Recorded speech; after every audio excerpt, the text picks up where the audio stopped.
చూడండి, మత్తయి రాసినటువంటి సువార్త యందు 22వ అధ్యాయము 33వ వచనము నేను చదువుతున్నాను. ఆయన సజీవులకే దేవుడు గాని మృతులకు దేవుడు కాడని వారితో చెప్పెను. జనులది విని ఆయన బోధకు ఆశ్చర్యపడి తర్వాత అంటున్నాడు కదా, ఆయన సద్దుకయ్యులు నోరు మూయించడం చేతను పరిచయలు కూడా వచ్చేయటం జరిగింది. ఈ సందర్భంలో ప్రభువైన యేసుక్రీస్తు వారిని ఒక వర్గం వారు ఒక ప్రశ్న వేశారు. యేసుప్రభు వారి చుట్టూ కొన్ని గ్యాంగులు తిరిగాయి. ఒక గ్యాంగ్ ఏంటంటే రొట్టెలు గ్యాంగ్ ఒకటి తిరిగేది, మరొకటి తప్పులు పట్టుకోవడానికి 2 వర్గాల వారు వచ్చేవాళ్ళు. ఒకళ్ళు సద్దుకయ్యులు వచ్చేవాళ్ళు, రెండోది పరిచయలు వచ్చేవాళ్ళు. ఇద్దరికి పడదలు ఇద్దరికి. మరొకళ్ళు దెయ్యాలను వెలగొట్టి చూసుకుంటే వారు, కొంతమంది వాక్యం వినడానికి అనేక రకరకాలుగా తిరిగే వాళ్ళ గుంపులు. ఇక్కడ ప్రభువైన యేసుక్రీస్తు వారిని ఇటు సందర్భంలో కొన్ని ప్రశ్నలు వేస్తున్నారు. వీళ్ళు వేసేటువంటి వారు ఎవరంటే సద్దుకయ్యులు. ఈ సద్దుకయ్యులకు గట్టిగా ప్రభువైన యేసుక్రీస్తు వారు సమాధానం ఇస్తున్నాడు. ఈ 33లో ఏమంటున్నాడు? ఆయన అనగా దేవుడు, తండ్రి అయినటువంటి దేవుడు సజీవులకే దేవుడు కానీ మృతులకు దేవుడు కాదు అని వారు నోర్లు ముగించినటువంటి వార్త ఎవరు కనపడిందంటే, ఎవరు కనపడింది? పరిసయ్యులకు వినిపించింది. వినిపించగానే ఎమ్మటనే కాకుల్లాగా వాలిపోయారు, గద్దెల్లాగా వాలిపోయారు. ఇద్దరికి పడదిక, అరే వాళ్ళని వాడగొట్టాడు అంటారా వీడు గనక. అప్పుడు వీళ్ళకి హ్యాపీ గనక. చూడండి ఏమంటున్నాడు ప్రభువైన యేసుక్రీస్తు వారి దగ్గరికి వచ్చి, సద్దుకయ్యులు అంటే వీళ్ళు ప్రశ్నించేవారు. ఈ సద్దుకయ్యులు ఎవరన్నట్లయితే, పాత చట్టంలో చూసినట్లయితే సద్దుకై అనేటువంటి సాధోకు అనేటువంటి ఒక వ్యక్తి ఉండేవాడు. క్రీస్తు పూర్వం 300 సంవత్సరాల క్రితం ఉండేవాడు. మరి సాధోకు అనేటువంటి వ్యక్తి. సాధోకులు ఉన్నారు కానీ బైబిల్లో ఇతడు లేవీ గోత్రానికి చెందినవాడు. ప్రవక్త కాదు, వక్త. ఇతడు ధర్మశాస్త్రమునందు బాగా ప్రావీణ్యత కలిగినవాడు, బాగా చెప్పేవాడు. అందుకే ఇతనికి అనేక మంది ఫాలోవర్స్ ఉండేవారు. ఈ సోక్రటిస్ లాగా, తర్వాత ఈ ప్లాటో లాగా, అరిస్టాటిల్ లాగా. సోక్రటిస్ అనేవాడు అసలు పుస్తకాలే రాయలేదు. వాడి గురించి ఎంతో చరిత్ర ఉంటుంది, కానీ వాడి శిష్యుడు ఏంటంటే ప్లాటో రాశాడు పుస్తకాలు. ఈ పుస్తకాలు చదివితే వాడి గురించి తెలుస్తుంది, వాడి గురువు గురించి తెలుస్తుంది. అరిస్టాటిల్ అయినా కొంచెం ఈ లోకానికి కొంచెం మేలు చేశాడు, కానీ ఈ సోక్రటిస్ ద్వారా ఏమీ దొరకలేదు. అలాగే ఈ సర్దుకోయినటువంటి వ్యక్తి కూడా ఒకే వ్యక్తి. అతని ఫ్యామిలీ ద్వారా, అతను పుట్టినటువంటి సంతానం, అతను ఫాలో అయినటువంటి వ్యక్తులందరూ కూడా సద్దుకయ్యులని పిలువబడ్డారు. సద్దుకయ్యులని చెప్పి ప్రభువైన యేసుక్రీస్తు వారి కాలానికి వచ్చేటప్పటికి వీడి జనాభా కూడా బాగానే పెరిగిపోయి ఉన్నది. వీరు పరాయి దేశస్తులు ఆ ఇజ్రాయెల్ దేశాన్ని పరిపాలన చేస్తున్నప్పుడు వీరికి భూములు లేవు గనక, యాజక కుటుంబానికి చెందిన వారు గనక ఉద్యోగాల్లో చేరి పెద్ద పెద్ద ఉద్యోగాలు పొందుకుని మంచి మంచి మాటలు చెప్పి వాళ్ళని బుట్టలో వేసుకునేవాళ్ళు. గ్రీకులను కానీ, తర్వాత ఈ రోమన్లను కానీ, వాళ్ళకంటే ముందున్నటువంటి మరి ఇరాక్ దేశం చెందినటువంటి ఆ నెబుకద్నెజరు కాలంలో కానీ, తర్వాత పారసిక దేశపు రాజులైనటువంటి ఆ మామా ఆళ్ళళ్ళు దర్యావేష్ కానీ, ఆ కోరేష్ కానీ, వారి కాలంలో కూడా చెందినవాడు ఇతడు. అప్పుడు కూడా వీరు పూర్వీకులు ఉంటున్నారు కనుక వీళ్ళందరి దగ్గర కూడా ఏం చేసి ఉన్నారు? ఉద్యోగాలు సంపాదించుకుంటూ ఉండేవారు. ఇప్పుడు యేసుప్రభు వారి కాలం వచ్చేటప్పుడు వీళ్ళు ఏం చేస్తూ ఉన్నారంటే ప్రశ్నలు అడుగుతూ ఉండేవారు. ఇప్పుడు యేసుప్రభు వారిని ప్రశ్న అడుగుతున్నాడు. యేసుప్రభు వారు ఏం చెప్తున్నాడంటే, దేవుడు సజీవులకే దేవుడు కానీ మృతులకు దేవుడు కాదన్నాడు. ఈ మాట తెలియగానే వాళ్ళు వచ్చేసారు. కానీ యేసుప్రభు వచ్చినటువంటి సమాధానం అది నిజమైనదేనా? సజీవులకే దేవుడట, మృతులకు దేవుడు కాదంటున్నాడు. ఇంకా సజీవులంటే ఎవరు? సజీవులంటే ఎవరు? బ్రతుకున్నాను కనుక ఇప్పుడు నేను మాట్లాడుతున్నాను, నేను సజీవుడిగానే ఉన్నాను కదా, ఇంకా చనిపోలేదు. ఇటు వారిని సజీవులు అంటారు. మరి మృతులైనటువంటి వారు ఎవరు? ఈ ప్రాణాత్మలు బయటికి పోతే ఈ దేహం అంత ఒట్టిది కనుక, చనిపోయాడు కనుక, మృతి పొందాడు కనుక ఇటు తీసుకెళ్ళి పాతి పెట్టాలి అంటారు. వీరు మృతులు అంటారు. కానీ ఆత్మీయ సంగతుల్లో విచిత్రంగా ఉంటాయి కొన్ని మాటలు. ప్రభువైన యేసుక్రీస్తు మాటలో కొందరికి అర్థం కాక అపార్థాలు చేసుకుని ఈ గ్రంథమందు అవే తర్జుమాలు చేసేసారు. ఆయనేమో దేవుడు ఆయనకి తాళం వేసి ఉన్నాడు. నేనేం చెప్పానో అవే చెప్పు. ఆయన కూడా అదే చెప్పాడు. నేను అక్కడ ఏం విన్నానో అయ్యే చెప్తున్నా. ఆయన ఏం చేయమన్నాడో అయ్యే చేస్తున్నాను అంటున్నాడు. ప్రభు ఇప్పుడు ఏమంటున్నాడంటే చూడండి 33లో, ఆయన సజీవులకే దేవుడు కానీ మృతులకు దేవుడు కాదన్నాడు. నిజంగా చిత్రంగా ఉంటుంది. ఆ పైన చూడండి 31, 32 కలిసి ఉంటాయి. అక్కడేమంటున్నాడు చదువయ్యా, అక్కడేమంటున్నాడు 31లో, మృతుల పునరుద్ధానము గూర్చి నేను అబ్రహాము దేవుడను, ఇస్సాకు దేవుడను, యాకోబు దేవుడని అంటున్నాడు. ఈ ముగ్గురు ఈ ప్రభువారు చెప్తున్నటువంటి కాలములో నాకులాగా మాట్లాడుతున్నారా? దేహాలు కలిగి ఉన్నారేమన్నా? లేరు. అప్పటికే వారు ఎన్నో వేల సంవత్సరాలు అయిపోయాయి చనిపోయి. కానీ కిందకు వచ్చేటప్పటికి 33కి వచ్చేటప్పటికి మళ్ళీ ఏమంటున్నాడు?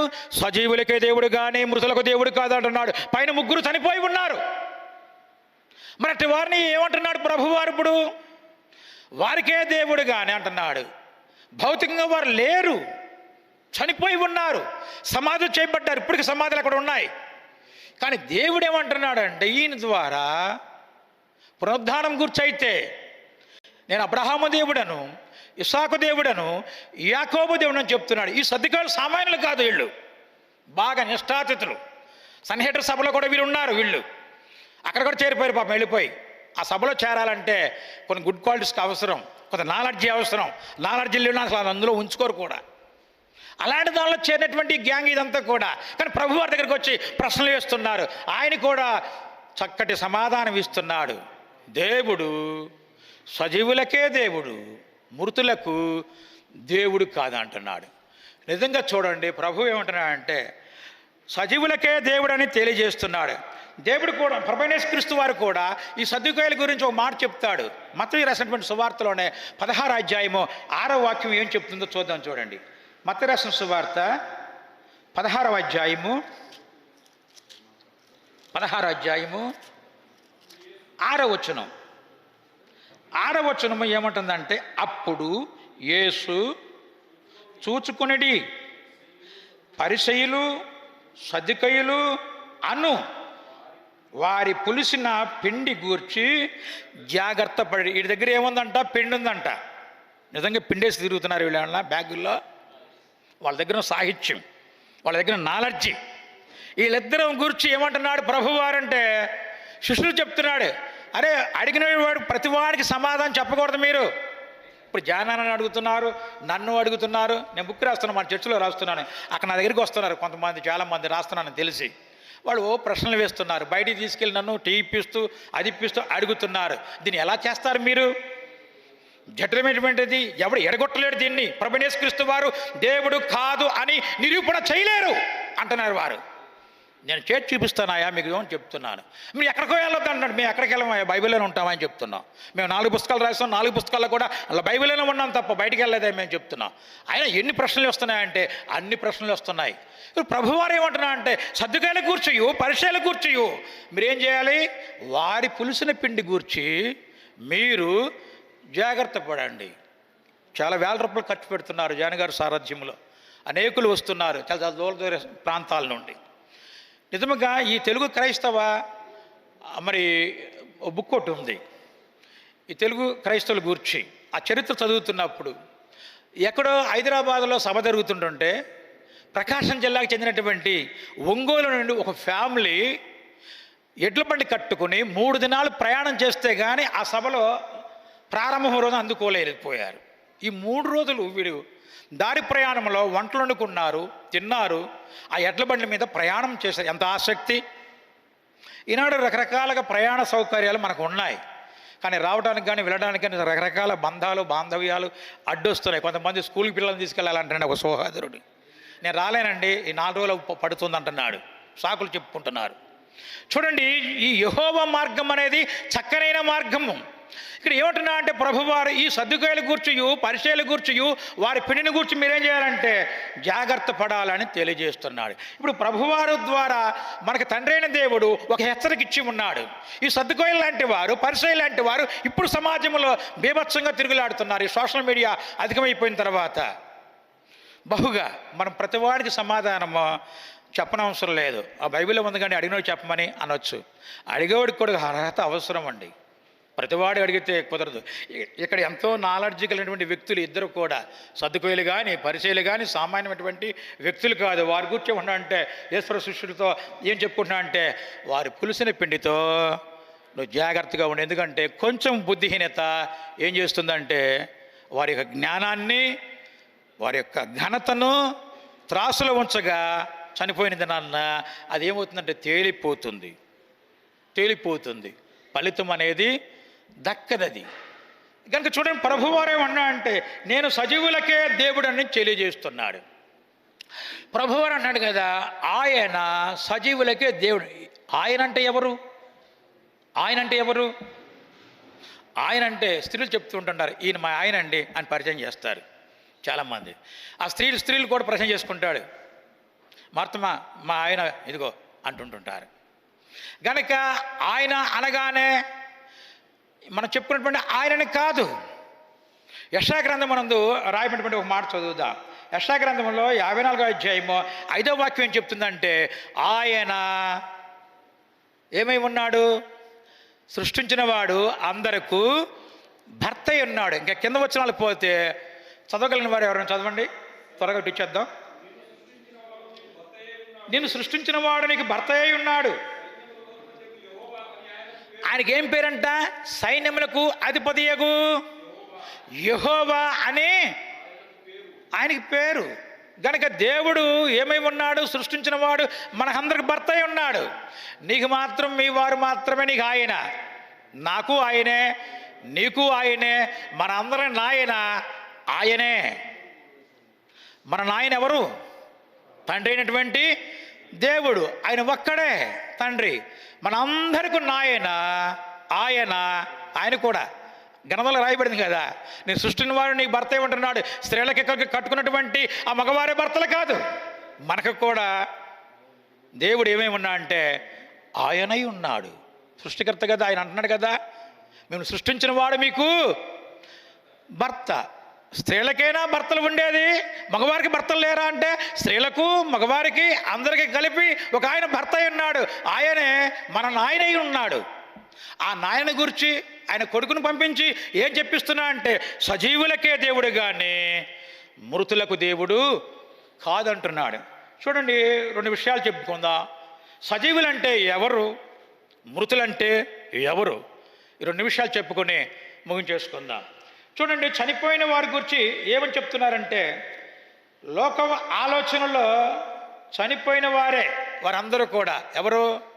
అబ్రహాము కానీ, ఇస్సాకు కానీ, యాకోబు కానీ అందరి దృష్టిలో చనిపోయిన వారే, లోకము దృష్టిలో సమాధి చేయబడ్డ వారే.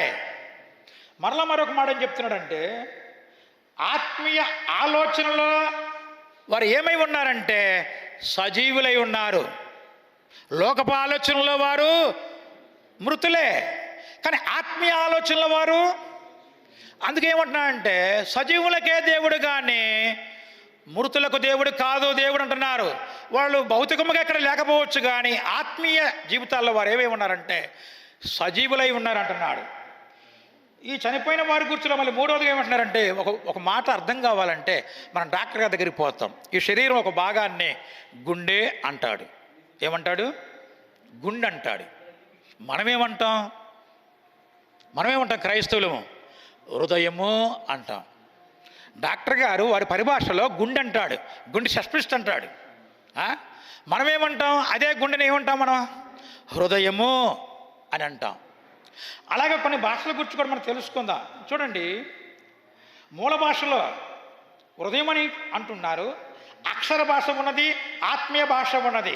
అక్షర భాషలో హిందూ సమాజంలో పూజ అంటారు, పూజ అని అంటారు. అదే మన ఆత్మీయ భాష మనమేమంటాం? ఆరాధన అంటాం. వారేమో పూజ అంటారు, మనం ఆరాధన అంటాం. అదేవిధంగా వారేమంటారంటే పీఠము అంటారు, మనము కూటం అంటాం.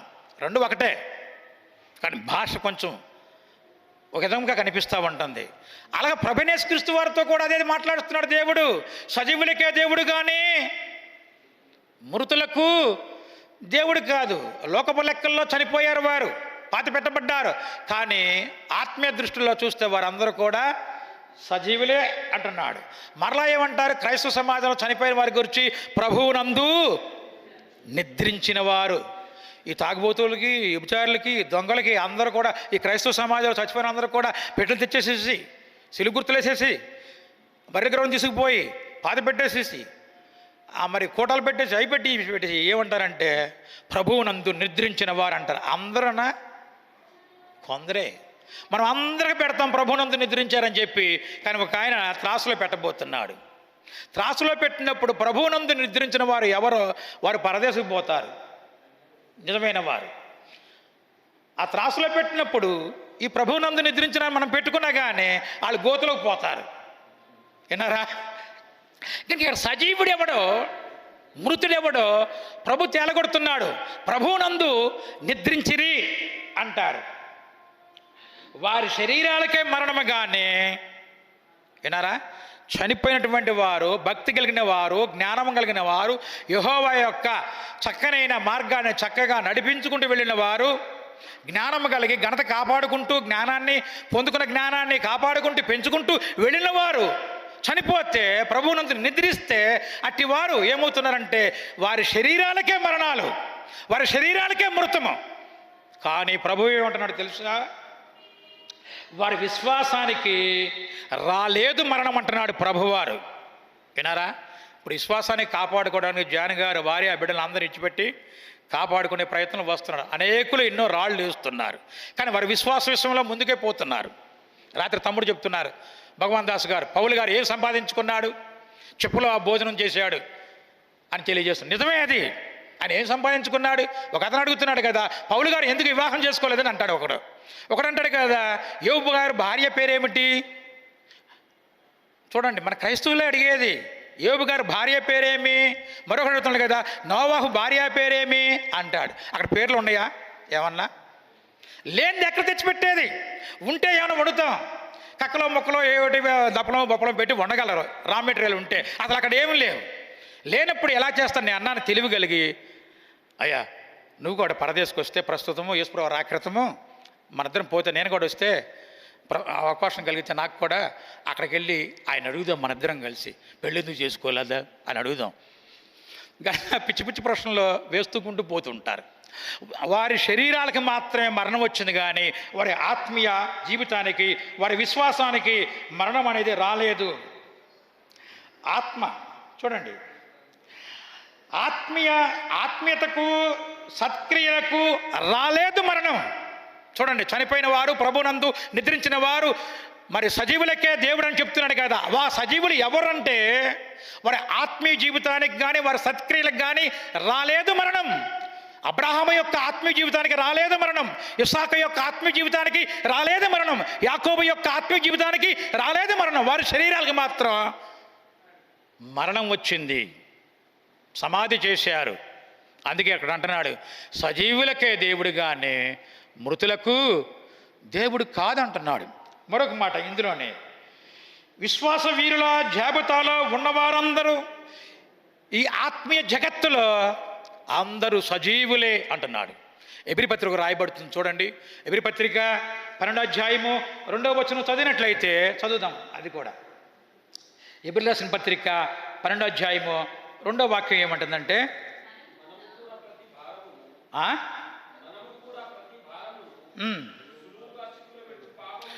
బాబు 1వ వచనం నుంచిరా, ఎంత గొప్ప సాక్ష్య సమూహము మేఘం వల్ల మనల్ని ఆవరించి ఉండగా. చూడండి, వీళ్ళందరూ కూడా మృతులైపోయి ఉన్నారు వాస్తవానికి లోకం దృష్టిలో. కానీ ప్రభు ఏమంటున్నాడంటే, ఆత్మీయ జీవితాల గురించి మాట్లాడుకునేవారు, ఆత్మీయ మార్గం గురించి చెప్పుకునేటువంటి వారి గురించి ఏమంటున్నాడంటే ప్రభు వారు, ఎంత సాక్ష్య సమూహము ఎలాగో ఆవరించిందంట, మేఘం వలె ఆవరించిందంటున్నాడు. ఇప్పుడు జాని గారి చుట్టూ, మనందరి చుట్టూ, ఈ సత్యం కొరకు పనిచేస్తున్నప్పుడు మనందరి చుట్టూ కూడా ఆ చనిపోయినటువంటి వారందరూ కూడా మనకు ఎలా ఉన్నారంటే మన చుట్టూ కూడా మేఘం వల్లే ఆవరించి ఉన్నారు. అట్టి వారికే దేవుడు. ఎబ్రీ 11:4 చదువు. ఆ మేఘంలో ఉన్నటువంటి వారు ఒకరి గురించి మాట్లాడుతున్నాడు దేవుడు. ఎబ్రీ పత్రిక 11వ అధ్యాయము 4వ వాక్యము. ఆ విశ్వాసాన్ని బట్టి నీతిమంతుడిని సాక్ష్యము పొందెను, అతడు మృతి నొందియు ఆ విశ్వాసము ద్వారా మాటలాడుచూ ఉన్నాడు. ఎక్కడ ఎబ్రీ పత్రిక, ఎక్కడ ఆది కాండములో తొలి మరణం ఇదే. హేబేలే ముందుగా చనిపోయి ఉన్నది. ఈ ప్రకృతిలో అనేక విధముగా అనేక మంది పుట్టారు. ఆది దంపతుల దగ్గర నుంచి ఇతను అన్నయ్యనటువంటి కయ్యోను పుట్టాడు, తర్వాత ఇతను పుట్టాడు. అప్పటి నుంచి అనేక మంది చనిపోయారు. తొలి మరణం పొందినటువంటి ఈ వ్యక్తి ఇప్పుడు ఏం చేస్తున్నాడంటే మనందరితో మాట్లాడుతున్నాను అంటున్నాడు. ఇతను ఏనాడో చనిపోయా ఉన్నాడు. ఈ సమాధి ఎక్కడుందో ఎవరికి కూడా తెలియదు. లోకపు దృష్టిలో ఇతను మృతి పొంది ఉన్నాడు. కానీ ఆత్మీయ జగత్తులో, ఆత్మీయ జీవితంలో, ఇతని విశ్వాస విషయంలో, ఇతని యొక్క సత్క్రియల విషయంలో అతడు సజీవుడు. ఇప్పుడు అతడు ఎలా ఉన్నాడు? మన దగ్గర మేఘం వలె ఆవరించి మనందరి దగ్గర ఉన్నాడు. ఇప్పుడు ఆయన మాట్లాడుతున్నాడంట. నిజంగా దేవుడి దగ్గర అక్కడికి వచ్చాడు. వాడు అన్న అడుగుతున్నాడు, అరే ఏడ్రా మీ బ్రదర్ అని అడుగుతున్నాడు. ఏం నా బ్రదర్కి ఏమన్నా నేను కాపలానా అది ఇదని అడుగుతున్నాడు. వాళ్ళ అమ్మ నాన్న ఒక తప్పు చేశారు, తినరాని పండు తిన్నారు. వారు పుట్టినటువంటి పెద్ద కొడుకు 3 తప్పులు చేశాడు. పాపం ఎలా పెరుగుతుందో చూడండి. పాపము పెరుగుకుంటూ పోతుంది కానీ తరగదు. చాలామంది పాపం గురించి నిత్య జీవితం మనం అందరం మాట్లాడతాం. పొద్దు నుంచి సాయంత్రం వరకు చూడు పాపం అనే మాట గురించి మాట్లాడతాం. చాలామంది రాలేదు పాపం ఏంటో అంటారు. చాలా వంటలు చేశారు, కక్క మొక్క వండారు, తినడానికి ఇక్కడ జనం లేరు. పాపం ఏం చేద్దాం? ఫోన్లు అంటారు, అరే బాబు నువ్వు రాలేదేమిట్రా, పాపం ఇక్కడ బోడంత మిగిలిపోయిందిరా, తినేవాళ్ళు లేరురా, పాపం పాపం పాపం అంటుంటారు. పాపం అనే మాటలు లేకోకుండా అసలు మనం నిద్రపోయేలా తినేది లేదు, సచ్చేది లేదు. ఏంటమ్మా ఎంత కూర వండావు? పాపం తినడానికి పిల్లలు కూడా రాలేదు. మళ్ళీ వారేమో సర్దుకూరలు తినరు. పాపం ఏం చేద్దాం? పని మనిషిగా రాలేదు పాపం. ఈ పాపం. ఇప్పుడు ఏబేలు మనతో మాట్లాడుతున్నాడు. ఎలా మాట్లాడుతున్నాడు చూసారా? ఈయన సజీవుడా మృతుడా? ఈయనకి దేవుడా? ఎవరికి దేవుడు? అందుకే యేసుప్రభువుతో చెప్పిస్తున్నాడు ప్రభువారు. కనుక ఇప్పుడు ఏబేలు మాట్లాడుతున్నాడు. ఎప్పుడూ చనిపోయినటువంటి వ్యక్తి ఆయన మాట్లాడుతున్నాడని గ్రంథకర్త తెలియజేస్తున్నాడు. కనుక అదే విధంగా ఈ సాక్ష్య సమూహంలో మరొక అతను ఉన్నాడు, హానోకు అనేటువంటి వ్యక్తి. ఇతని గురించి చాలా చరిత్ర ఉన్నది. కనుక ఇతని గురించి మరొక మాట చెప్తున్నాడు. ఏమిటంటే అతడు 300 సంవత్సరములు దేవుడితో నడుస్తూ పిల్లల్ని కన్నాడు, కాపురం చేసుకున్నాడు. కాపురం చేసి సంసారం చేసి పిల్లలనంట ఈ 300 సంవత్సరాలలో చేస్తూనే ఉన్నాడంట, నడుస్తూనే ఉన్నాడంట. నడుస్తామంటే లెఫ్ట్ కొట్టుకుంటానని చెప్పా, అలాని కాదు. ప్రార్థన చేసుకుంటూ ఆత్మీయ జీవితాన్ని కాపాడుకుంటూ భార్యని గౌరవిస్తూ పిల్లలను చక్కగా మంచి మార్గం నడిపించుకుంటూ ముందుకు పోతాడు. దీన్నే అన్నాడు కదా, 300 సంవత్సరములు తన యొక్క ఆత్మీయ జీవితాన్ని, తన సత్క్రియలను కాపాడుకుంటూ వెళ్తున్నాడు. ఇట్టివాడికి మాత్రమే దేవుడు అవుతున్నాడు. చూసారు ఎలా ఉందో? కనుక ఈ సజీవుల గుర్చియు, ఈ చనిపోయిన వారి గుర్చియు ఇంకా కొన్ని విషయాలు ఉన్నాయి, కానీ అందరితో ఆపుతున్నాను. ఇప్పుడు మృతుల గురించి చూద్దాం. రెండవదిగా మృతులు 3 రకాలు. బైబిల్ నందు మృతులు చాలా రకాలు ఉన్నారు, కానీ మనం ఎంచుకున్నది, మనకు కావాల్సినది, ఈ పాఠానికి కావాల్సినది మృతులు 3 రకాలు. మొదటి గుంపు చూద్దాం. చూడండి, ఎఫెసీ పత్రిక 2వ అధ్యాయము 1వ వాక్యం చదువుదాం. ఎఫెసీ పత్రిక 2వ అధ్యాయం 1వ వచనం చదువుదాం. మీ అపరాధముల చేతను పాపముల చేతను మీరు సచ్చిన వారు. చాలు చూడండి, వీళ్ళందరూ కూడా బాప్తిసాలు పొందలేదు. బాప్తిసం పొందకోకుండా అలాగే బ్రతికేస్తారు. మనవాళ్ళు కూడా అంటున్నారు చాలామంది కూడా, సండే స్కూల్ అంటావు, యవనస్తుల గుడికి అంటావు, అదంటావు ఇదంటావు, ఎప్పుడు చూసినా పోతున్నావు అంటుంటారు. అంటే ఒక వయసు దాటిన తర్వాత మరి ఆత్మీయ జీవితంలో ఎక్కువగా వెళ్ళొచ్చు అన్నట్లుగా అనుకుంటుంటారు. కనుక లక్షాధికారి అయినా కానీ భిక్షాధికారి అయినా కానీ బాప్తిసం పొందకోకుండా ఉండేవారు. లక్షాధికారి అయినా భిక్షాధికారి అయినా, కలెక్టర్ గారైనా, బంట్రోత్ అయినా కానీ, ప్రైమ్ మినిస్టర్ అయినా, కౌన్సిలర్ అయినా కానీ, ఇటు వారందరూ కూడా తినేస్తూ 3 పూటలు 4 పూటలు మంచి మంచి డ్రెస్సులు వేసుకుంటూ అటు తిరిగేస్తూ ఇలాగ చనిపోతే బాప్తిసం పొందకోకుండా ఏమేమి ఉన్నది తెలుసు వీళ్ళు. ఇప్పుడు అనేక మంది ఈ భూమి ప్రపంచం మీద 730 కోట్ల మంది ఉన్నారు ప్రస్తుతం ప్రజెంట్. 730 కోట్ల మంది ఉన్నారు. 6500 భాషలు ఉన్నాయి, 4200 మతాలు ఉన్నాయి, 4200 మతాలు ఉన్నాయి, 6500 భాషలు ఉన్నాయి, 730 కోట్ల మంది ఉన్నారు. ఇంతమంది తింటున్నారు, తాగుతున్నారు, ఎన్నో రకాలు చేస్తున్నారు. ప్రభు దగ్గర రావట్లా. యెహోవా మార్గము చక్కనైన మార్గం. ఆ చక్కనైన మార్గం దగ్గరికి రావటం లేదు. రాకపోయినా ప్రభు ఏమంటున్నారు? మీ పాపముల చేత, మీ అపరాధముల చేత వీళ్ళందరి గురించి ప్రభు చనిపోయారు సుమా. మనకే కాదు, అందరి గురించి కూడా. కానీ ఆ విషయం తెలుసుకుంటలేదు, ఆ మార్గంలో రావట్లా. వీళ్ళు బ్రతుకున్నా కానీ ఏమైందంటే వీళ్ళని ఏమంటున్నాడు ప్రభువారు, మృతులే అంటున్నాడు. మరొక గ్యాంగ్ చూద్దాం. ప్రకటన గ్రంథంలో 3:1 ఉంటుంది. ప్రకటన గ్రంథంలో 3:1 ఏమంటున్నా అంటే సార్దిస్ సంఘాన్ని సూచిస్తూ మాట్లాడుతున్నారు. బ్రతుకున్న పేరు మాత్రం నీకుంది కానీ, జీవించుతున్నాను పేరు మాత్రం నీకుంది కానీ నువ్వు మృతుడు వేరా అంటున్నారు. ఇదంతా కూడా బాప్తిసాలు పొందుకున్న గ్యాంగ్. వీళ్ళు పొందుకున్నారు. అబ్బో మనం చెప్పగానే నిన్న కూడా ఇక్కడ ములిగారు. జానన్న గారు అయితే ఆ వైజాగ్ దగ్గర అయితే 100 మందికి ఇస్తూ ఉండేవాడు. నేను చూసేవాడిని ఆ ఒడ్డుని కూర్చొని. ఆయన అసలు షార్ట్ మ్యాన్ కనుక ఎంతంత తోడు వచ్చేవాడు. వంగరాబాబు అని చెప్పి తలకాయ మీద పెట్టి బాప్తిసాలు ఇస్తూ ఉండేవాడు. 100 మందికి జానన్న గారు ఇస్తూ ఉండేవాడు.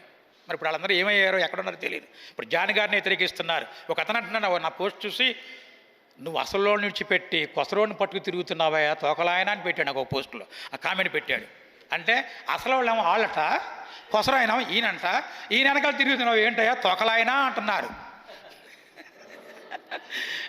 వీళ్ళందరూ క్రైస్తవులే. నా డిగ్రీలు కూడా చాలా ఉంటాయి, పుస్తకం మీద వేసాను. దాని బిరుదులు కానీ అవన్నీ కూడా వేస్తే అంటున్నాడు, నీ తోక కంటే నీ బిరుదులే పొడవుగా ఉన్నాయా అంటున్నాడు. ఆ తోక ఎక్కడుంది నా దగ్గర, అది ఇంటి పేరు, అది క్రైస్తవులే. ఎంత ఎటకారం! ఈ ఎటకారం వాళ్ళందరూ ప్రభు ఏం చేస్తాడు, నాకు సమయం ఉందరా, నా కొడుకుని ఇలా అన్నారా నువ్వు అని చెప్పి బొంకురు వాళ్ళు బొంకుతున్నారు అంటున్నారే చాలామంది. వీళ్ళందరూ పని పట్టేవాడు ఒక ఆయన ఉన్నాడు. చూడండి, ప్రకటన గ్రంథంలో ఉన్నటువంటి ఆ సంఘంలో ఉన్నటువంటి వ్యక్తులందరూ బాప్తిసాలు పొందిన వాళ్ళే. ఒక మాట చెప్తాను, వీళ్ళందరూ నామకార్థ గ్యాంగే. క్రిస్మస్ రోజు ఏం చేస్తారు తెలుసా, ఇంటి మీద స్టార్ పెడతాడు, ఇంట్లో బార్ పెడతాడు. ఇంటి మీద స్టార్ పెడతాడు, వీళ్ళే బాప్తిసాలు పొందిన వాళ్ళే. ఇంట్లో మాత్రం బార్ పెట్టేస్తాడు. ఆ భార్యను మాత్రము అయ్యి వండి తీసుకురా అని చెప్పి నంచుకుంటూ తాగుతూ ఉంటుంటాడు. వీడు నామకార్థ క్రైస్తవుడే. వీడు అవసరమా? ఒకసారి జరిగిన రియల్ స్టోరీ ఒకటి చెప్పి ముందుకు వెళ్ళిపోతాను, ముగిచ్చేస్తాను తొందరలోనే, 10 నిమిషాలు అయిపోద్ది. ఒక చోటన ఒక క్రైస్తవ సమాజంలో పెద్ద మరి చర్చ్, అది వార్షికోత్సవం జరుగుతుంది. ప్రేమంది పెట్టారు. అక్కడ చక్కగా ఒక అతను పిలిచారు, బాగా గంభీరంగా వాక్యం చెప్తున్నాడు. 2-3 ఊర్లో వాళ్ళు వచ్చారు, చక్కగా వాక్యం వింటున్నారు. బాప్తిసాలు పొందిన వాళ్ళు పెద్దలు ఉంటారు చూసారా ఆ సంఘంలో, అందులో తాగుబోతోళ్ళు చక్కగా దూరంగా వెళ్ళిపోయి సీసాలు ఓపెన్ చేసేసేసి తాగేస్తున్నారు. తాగేస్తూ 100 కేజీలు మటన్ ఉండేరట. బకెట్ వెనకాల బకెట్ 3 బకెట్లు వెళ్ళినాయంట. 3వ బకెట్ వెళుతుంటుండగా అందులో ఉన్నవాడు ఒక అతను అన్నాడంట, అరే ఎదవల్లారా, మీరు పద్దాక రారు, ఇవాళ వచ్చారు. అక్కడేమో అంతమందిని పిలిచాం, 100 కేజీలు మటన్ వండించాం. అక్కడ అయ్యగారేమో గంభీరంగా వాక్యం చెప్తున్నాడు. ప్రేమ బిందు, హిందువులు వచ్చారు, ముస్లింలు వచ్చారు, వాళ్ళు వచ్చారు, వీళ్ళు వచ్చారు, వాళ్ళకేం పెట్టేది, మీరు తినేస్తే తాగుబోతున్నారు అంట. మరి ఎదవా, నన్ను తాగుబోతాడంటావా మమ్మల్ని అందరం చెప్పి ఆడి కోపం వచ్చి ఈనాడు తోసేసేసి అక్కడ ఉడికినటువంటి ఆ 100 కేజీల యొక్క గిన్నె ఉందే, ఇది బాగా బలిసిపోయాడు కనుక వీడు ఏం చేశాడంటే అది పట్టుకుని గట్టిగా పట్టుకుని తిరగేసేసాడండి. రియల్గా జరిగిందే. అక్కడేమో వాక్యం ముగింపుకి వచ్చింది. వాళ్ళందరూ ఇక్కడ తినాలి. రాత్రిపూట ఏం పెడతారు వాళ్ళకి? ఏం పెడతారు? చారు పోసం కొంచెం పెడతారా పోనీ ఏమన్నా? ఆ మటన్ అంతా వలకపోసారు. కనుక ఇటు వారు బ్రతకుండగానే ప్రభు ఏమంటున్నాడు, ఇది బాప్తిజం పొందిన వాళ్ళే, చర్చ్ అంతా బాప్తిజం పొందిన వాళ్ళే. కానీ ప్రభు ఏమంటున్నా అంటే, అరే నువ్వు బ్రతికున్నాని పేరు మాత్రం నీకుంది కానీ. అందుకే ప్రభువార్త చెప్పిస్తున్నాడు తండ్రి అయినటువంటి దేవుడు ఏమని, సజీవులకే దేవుడు కానీ మృతులకు దేవుడు కాదు. వాళ్ళందరూ లోకంలో ఉన్నటువంటి హిందువులు కానీ, దేవుడు లేడనే వారు కానీ, పెద్ద పెద్ద రాజకీయ నాయకులు కానీ, పెద్ద పండితులు కానీ, దేశాధ్యక్షులు కానీ, ఎందరైనా కానీ బాప్తిసాలు పొందుకోకుండా ప్రభు దగ్గర రాకోకుండా బ్రతికేస్తున్నవారు వీళ్ళందరూ కూడా మృతులే అంటున్నాడు ప్రభు. ప్రభు దగ్గర రాకపోతే వాడు మృతులే. వచ్చిన వాళ్ళు ఉన్నారు పాపం, ఇక్కడ చచ్చిపోయారు పాపం. వీళ్ళు వచ్చారు, చచ్చారు. చూసారు ఎలా ఉందో? క్రైస్తవ జీవితంలో ఒకడు బాప్తిసం ఇవ్వడం అంటే ఈరోజు ఈజీ అయిపోయింది. చిన్న ప్రసంగం చేయగానే పొందేసుకుంటాను అంటున్నాడు, పొందేస్తున్నాడు. తర్వాత వాడు ఎక్కడికి వెళ్ళిపోతున్నాడు. నేను కూడా ఒకరు బాప్తిసం ఇచ్చినటువంటి 3 వారాలు బాగానే ఉన్నాడు. ఆడు తాగిపోతాడే, వాళ్ళ ఫ్యామిలీని బట్టి ఇచ్చేయమంటే ఆడు మారుతాడయ్యా, బాగానే వస్తున్నాడు కదా 5 వారాల నుంచి, ఇక మంచిగా ఉంటాడులే, ఇచ్చేయమన్నారు. సరే వీళ్ళేమో కాస్త కనిపెట్టుకుని ఉంటారు నన్ను కూడా అప్పుడప్పుడు. సర్లే ఇచ్చేసాం మనం. ఇచ్చిన తర్వాత 4-5 వారాల తర్వాత ఆడు మరలా బడ్డీ కొట్టుకుపోతున్నాడు, ఆ సారా కొట్టుకుపోతున్నాడు. ఇక ఒకళ్ళు అడిగారు, ఏంటయ్యా అలాంటి వాడికి ఇచ్చేవు, ఏంటంటే ఏం చెప్పనయ్యా, ఇప్పుడు చెప్పుకోలేక చస్తున్నాను.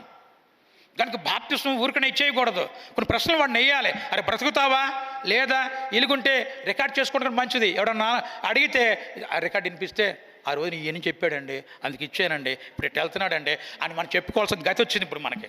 చూసారు ఎలా ఉందా? కానీ ఇటు బాప్తిసం పొందుకున్నారు గ్యాంగ్ అంతా కూడా. ఇప్పుడు ఏమేమి ఉన్నారంటే నీతి క్రియలు చేయట్లా, ఆత్మీయ జీవితం లేదు. అందుకేమంటున్నారంటే సార్దీసులో ఉన్నటువంటి సంఘస్థులందరూ కూడా, అరే మీరు అందరూ కూడా సజీవులు అనుకుంటున్నారు, కానీ మీరు మాత్రము ఆడవాళ్ళు తిడతారే పల్లెటూరులో కానీ ఎక్కడైనా కానీ, సచ్చినోడా అంటారు మగవాళ్ళని. అలాగే దేవుడు కూడా ఒక మాటతో మనం తిడుతున్నాడు. అందరిని, ఆడవాళ్ళని, మగవాళ్ళని అందరిని కలిసి బాప్తిసాలు పొందుకుని సరిగ్గా బ్రతకపోతే, అరే మీకు పేరు మాత్రం ఉంది కానీ క్రీస్తు రక్తంలో కొన్నాను. ఎందుకు కొన్నానురా నేను నీలాంటి కొన్నానురా. పాడిగేదని కొనుక్కొస్తే 3 షేర్లు ఇస్తుందని చెప్పి వచ్చిన అర్ధ షేర్ కడిగిపోతే ఏమంటాడు కొనుక్కున్నవాడు. అలాగే దేవుడు కూడా వీడికి ఇచ్చిన సాక్ష్యాన్ని బట్టి, వాడు చెప్పిన మాటలను బట్టి, బాప్తిసం ఇవ్వగానే పైన ఆయన కూడా వాడు చక్కగా ఇందు చేసుకుంటున్నాడు. ఏంటంటే అదేని కాదు, సంతోషపడుతున్నారు దేవదూతలు. ఆయన కూడా పిల్లలు బయట క్రింద బాగా పనిచేస్తున్నారని చెప్పి. కనుక ఇటు వారు కూడా మృతులే అంటున్నాడు. ఇది 2వ మృతులు. ఇంకా 3వ వాళ్ళు ఉన్నారు. ఇందులో ఏ ఉంది, బి ఉంది. ముందు ఏ చూద్దాం. చూడండి, లోకాసు వార్త 15వ అధ్యాయము 24వ వాక్యం చదువుదాం. లోకాసు వార్త 15వ అధ్యాయము 24వ వచనం. ఇక్కడ ఒక పందుల కాపరి ఉంటాడు, మీకు తెలిసిన వాడే. వాడి గురించి పాటలు ఉన్నాయి, మాటలున్నాయి, ఎన్నో ఉన్నాయి. ఈ అధ్యాయమునందు, ఈ వచనమునందు తప్పిపోయిన కుమారుడు కూర్చుంటుంది. సమయం అవుతుంది కనుక నేను ముందుకు తీసుకుపోతున్నా. తప్పిపోయిన కుమారుడు ఉన్నాడు. ఈ నా కుమారుడు చనిపోయి, చూడండి, తండ్రితో జగడమాడి తండ్రి ఆస్తిపాస్తులు పంచుకుని వెళ్ళిపోయాడు. వెళ్ళి ఏం చేశాడు తెలుసా? వీడు పందులకు కాపరయ్యాడు. ఇక్కడ యువరాజు వీడు దేవుని దగ్గర. వీడు యువరాజు, పనోళ్ళు. అసలు మంచం దగ్గరికి కాఫీ టిఫిన్ వచ్చుతుంది, చక్కటి వస్త్రాలు, చక్కటి ఉంగరాలు, చక్కటి వాచీలు, చక్కటి బూట్లు, ఎన్నో వీడికి ఇక్కడ రాసమర్యాదలు. కానీ వీడు తండ్రి మీద ఎందుకో కానీ తిరుగుబాటు చేసి పోయాడు. వీడు బాప్తిసం పొందినాడే ఒక రకంగా. పోయి ఏం చేశాడు? డబ్బంతా పోగొట్టుకుని వీడి మంచి పదవి కొట్టేశాడు. ఏం పదవి అది? పందుల కాపరి. ఏం కాపరీడు? పందుల కాపరి. ఈ పందుల కాపరికి ఏమొచ్చిందంటే, ఆ పందులు తింటున్నాయి, వాటి యజమాని వీడికి సరిగ్గా తిండి పెడతల్లా. ఇక ఈ కడుపు నిండిపోయేవాడికి అర్ధాకలే. ఒక క్రైస్తవ సమాజంలో ఒక గృహప్రవేశం చేసుకుంటున్నారు. చాలామంది పిలిచేశారు. ఒకడు పిలిస్తే ముగ్గురిని ఎంటేసుకుపోయారు. ఆ కిటకలు ఆడిపోతుంది. ఒక 100 మందికి ఎంతమందికి వంట చేసినట్టున్నారు.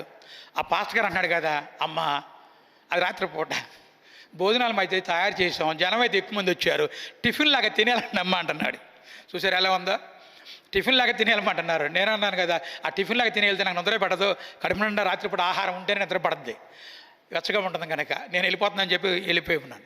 కనుక ఇక్కడ ఏమంటున్నా అంటే, వీడు పందుల కాపరి అయిపోయి వీడికి ఆహారం సరిగ్గా అందనప్పుడు ఈ కాపరి ఏం చేశాడంటే, ఈ కాపరికి, పందుల కాపరికి ఈ పందుల దగ్గర ఉండేటప్పటికి ఆ పందులు పొట్టుకాడు తినాలనిపించింది వీడికి.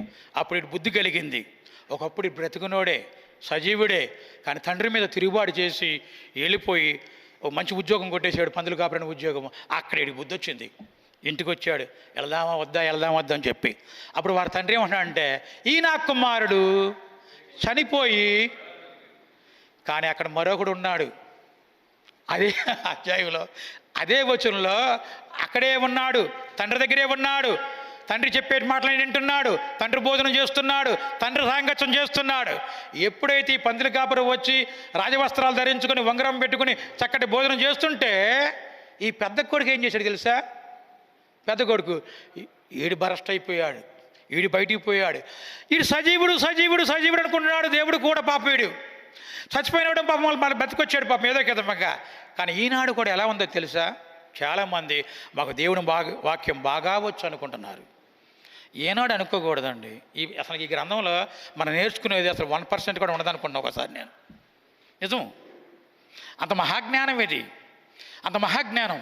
గర్వం అనేది ఉండకూడదు, జ్ఞానం పెంచుకోవాలి. కానీ ఆ జ్ఞానాన్ని బట్టి పౌలు గారిలాగా హెచ్చించుకోకూడదు. దేవుడు ఎందుకన్నాడు? ఆయన తగ్గించాడు కొంచెము, నువ్వు పొందుకునేది పర్వాలేదు కానీ అతిశయపడబాకని చెప్పి ఉన్నాడు. కనుక ప్రభు అయినటువంటి యేసుక్రీస్తు వారు ఏమంటున్నా అంటే, సజీవులకే దేవుడు కానీ మృతులకు దేవుడు కాదంటున్నాడు. కనుక మీరు అందరూ సజీవులా మృతులా? చాలా దూరాల నుంచి వచ్చేసారు. మీరు సజీవులేనా మృతులా? బాప్తిసాలు పొందేసుకుని మృతులైపోయారా? పొందుకుని ఆత్మీయ జగత్తులో మీరు చక్కగా నీతి క్రియలు చేస్తున్నారా? రాత్రి భగవాన్ దాస్ గారు ఎన్నో మాటలు చెప్తున్నాడు. ఇంకా చాలా చాలా చెప్పాలని ఉంది కానీ ఆయనకి పాపం ఎందుకో అన్నిటిని ఆపేస్తున్నాడు. ఆపుకోవాలి మరి, తప్పదు మరి కొన్ని విషయాల్లో. ఇంకా చూడండి, మనమందరం కూడా ఏం చేయాలంటే నీతి క్రియలు చేయాలి, సత్క్రియలు. ఆత్మీయ జీవితానికి కాపాడుకోవాలి. డబ్బులు కాదు, వస్త్రాలు కాదు, మేడమిద్దులు కాదు. నేను కూడా సంఘ కాపరిగా 17 సంవత్సరం మొన్నే వార్షికోత్సవం చేసాం, 17 వార్షికోత్సవం అని చెప్పి 2006 నుంచి అన్నగారే ఆ కాలేజీని స్థాపించాడు. తర్వాత సంఘం కూడా ఏర్పడింది. కానీ అంతక్రితం 95 నుంచి మరొక చోట వాక్యం చెప్తూనే ఉన్నాను. 1995 నుంచి చెప్తున్నాను కానీ ఈనాటికి నాకు సొంత ఇల్లు లేదు, ఒక బైక్ లేదు, ఏమీ లేదు. రాత్రి ఆ తమ్ముడు చెప్తున్నాడు, నిజమే. మన ఈ మధ్య ఒక పోస్ట్ కూడా పెట్టాం. నికార్సుగా, నీట్గా, చక్కగా, యథార్థంగా మాట్లాడేవాడి దగ్గర ఎవడు ఉండడు. అదే తప్పులు చెప్పుకుంటూ రకరకాలు చెప్పుకునేవాడు చుట్టూ ఎంతమందే ఉంటాడు. బుక్లు కూడా రాస్తున్న బుక్లో ఒక టైటిల్ పెట్టి ఉన్నాం, ఏమిటంటే అబద్ధానికి మిత్రులు అనేకులు, సత్యానికి శత్రువులు అనేకులు. ఎలా ఉంది చూసారా? అబద్ధానికి అభిమానులు అనేకులు, సత్యానికి శత్రువులు అనేకులు. ఇప్పుడు మాకు ఎవరు మిత్రులు లేరు, శత్రువులే అధికులైపోయి ఉన్నారు. ఇక్కడికి వచ్చినా కానీ పాంప్లెట్ ఇక్కడికి వచ్చేసింది చూసారా? జానాన్న గారికి వచ్చేటప్పటికి రేపు నెలలో అక్కడికి వచ్చింది, మరో నెలలో అక్కడికి వచ్చింది. ఈ చేసే బ్యాచ్ అంతా కూడా హైదరాబాద్ బ్యాచే. అదందరూ నాకు తెలుసు. వాళ్ళ వ్యవహారం కూడా దీనిలో ఈ రాసే పుస్తకంలో చూస్తున్నాం. చిన్న ప్రార్థన చేసుకుని ముగించేద్దాం.